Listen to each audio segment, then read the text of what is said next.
topic is ionic equilibrium, in which we are going to talk about the Ostwald's dilution law. What do you mean by Ostwald's dilution law? It is a law which relates the degree of dissociation, dissociation constant, and as well as concentration of a weaker electrolyte. So particularly it is holding good for weaker electrolyte. You know what's called weaker electrolyte? The electrolyte which is getting partially dissociated is called weaker electrolyte. So we can have an example as follows. Yes, this is the example. It relates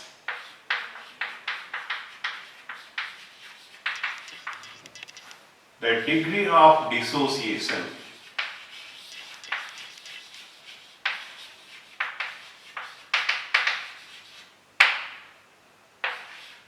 alpha and dissociation constant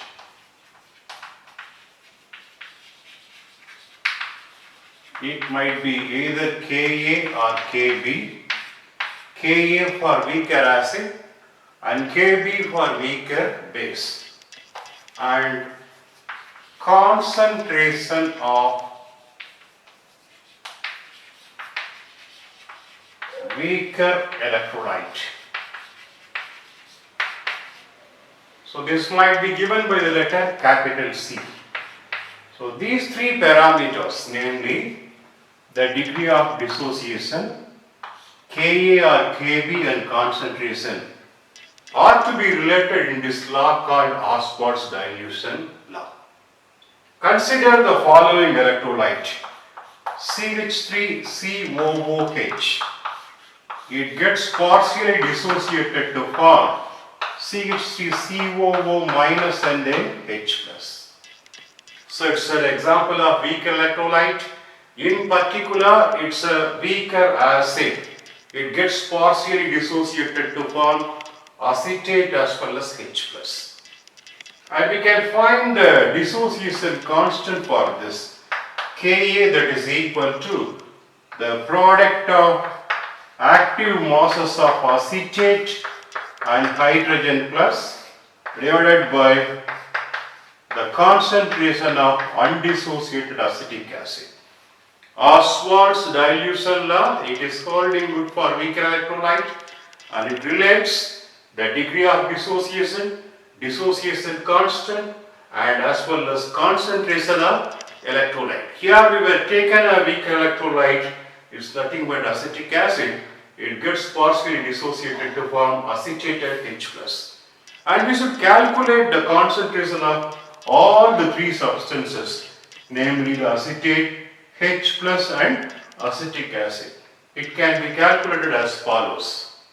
Concentrations of the following substances, namely acetic acid, CH3COOH, acetate, CH3COO minus and H plus, can be calculated as follows.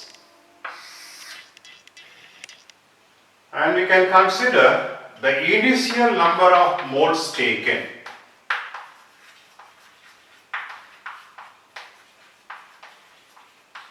In all the three categories. In particular, in the acetic acid, we were taken 1 mole. And these are all not taken initially. Because only after dissociation we can have acetate and H plus. Now, the number of moles dissociated, it is nothing but alpha. It is called the degree of dissociation. You know what's called the degree of dissociation? Degree of dissociation, it is equal to the fraction of total number of moles undergoing dissociation. So degree of dissociation alpha, that is equal to the number of moles which are getting dissociated divided by the number of moles taken initially. This is given by the alpha, degree of dissociation. We were taken 1 mole initially, alpha moles are getting dissociated. And we can have the number of moles remaining. How many moles are remaining in all the 3 categories? 1 we were taken, alpha gets dissociated, so the remaining is 1 minus alpha. Alpha times acetate and alpha times H plus. The degree of dissociation is alpha, and we know very well about this equilibrium. CH3COOH, it gets converted into CH3COO minus and then H plus. Suppose alpha moles are getting dissociated, you can get alpha times acetate and alpha times H plus. That's the reason why we are mentioning it as alpha and alpha. Try to understand. 1 mole after dissociation we can expect 1 mole of acetate and 1 mole of H plus. Alpha moles of acetic acid can give alpha times acetate and then H plus. So you are filled like that.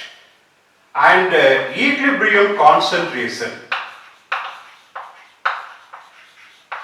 Equilibrium concentration can be calculated. The concentration of this solution is capital C. So what would be the concentration just because of this acetic acid? It is C into 1 minus alpha.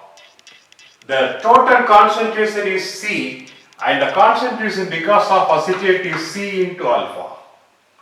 And the concentration of hydrogen plus is C alpha.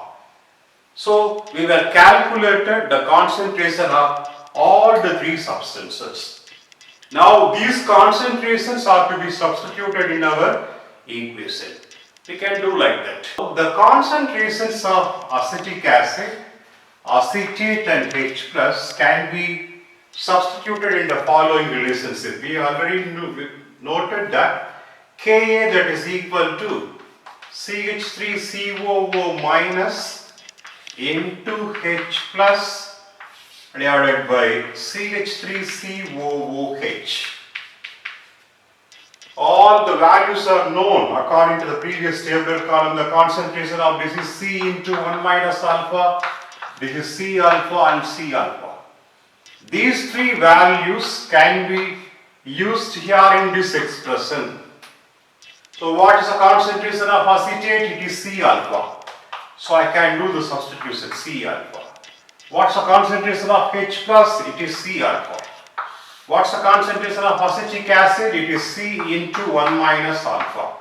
So this is nothing but C square alpha square divided by C into 1 minus alpha. 1 out of C is getting cancelled out. So what's the answer we are expecting? Ka, that is equal to C alpha square divided by 1 minus alpha. Here we are using a dilute solution. For a dilute solution of a weaker electrolyte. For a weaker electrolyte, when you compare 1 and alpha, the alpha is too small so that it can be neglected. Suppose this alpha is neglected in the denominator. Alpha is neglected in the denominator, this one. Then what is the expression which is possible? We can get Ka, that is equal to C alpha square. C alpha square is obtained now. Then what is alpha square according to this? Alpha square, that is equal to Ka by C. Then what is alpha? It would be the square root of Ka by C. Try to understand. You have already noted that the Ostwald'S dilution law is relating the degree of dissociation, dissociation constant as well as concentration. Here it is verified well. Alpha, that is equal to the square root of Ka by C. What do you infer from this? Whenever the concentration increases, alpha decreases. In other words, when the concentration decreases, alpha increases.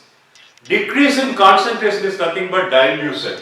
So, on dilution of electrolyte, on diluting the electrolyte, degree of dissociation increases. Degree of dissociation increases. So this is the real meaning of Ostwald's dilution law. Try to understand. On increased dilution, the substance can be very well dissociated. If you take acetic acid or ammonium hydroxide, on maximum dilution, it can readily undergo dissociation, and hence the law is called as Ostwald's dilution law. Some more expressions can be obtained from this final format, alpha that is equal to the square root of Ka by, yes, if the electrolyte is weaker, electrolyte is weaker base, then the expression can be given as follows. The weaker base like NH4OH, it gets partially dissociated to form NH4 plus and OH minus. If you want to find the Kb value, that will be equal to NH4 plus into OH minus divided by NH4OH. In the same manner, what we were calculated for acetate H plus and acetic acid, in the same way, from the table column we can get the values of NH4 plus, OH minus and ammonium hydroxide. On substituting those values, here also we can get Kb that is equal to C alpha square divided by 1 minus alpha. On neglecting this value, we will be getting C alpha square that is equal to Kb. Then what is alpha square? Kb by C. Then what is alpha? It would be the square root of Kb by C. The only difference, for an acid that was Ka, but for a base it would be Kb. B stands for base, A stands for acid. Okay. Now, an additional information. We were already calculated that H plus concentration that is equal to C alpha according to the table column. And we know that the hydrogen plus is equal to C into alpha. We know the value for alpha, it is nothing but the square root of Ka by C. I can take this as equation number 1 and this is taken as equation number 2. Now substitute equation number 2 in equation number 1. Then what will you get? We can have the hydrogen plus that is equal to C into the square root of Ka by C. Yes, we can write this C as root C into the square root of Ka by C. C is rewritten in terms of root C. On cancelling one of the root C, we can get the square root of Ka into C, it is equal to H plus. So this is a very important relationship by which we can find the concentration of hydrogen plus which is obtained from a weaker acid. The alternate idea to get the hydrogen ion concentration is the square root of Ka into concentration C. Likewise, for a base, this is applicable for acid, but for a base, we can find the OH minus ion concentration. In the same manner, it would be C alpha. And we know alpha that is equal to the square root of Kb by C. On substituting this, we can get OH minus ion concentration that is equal to the square root of Kb into C. These relationships are highly helpful to calculate the pH of a weaker acid as well as weaker base. In order to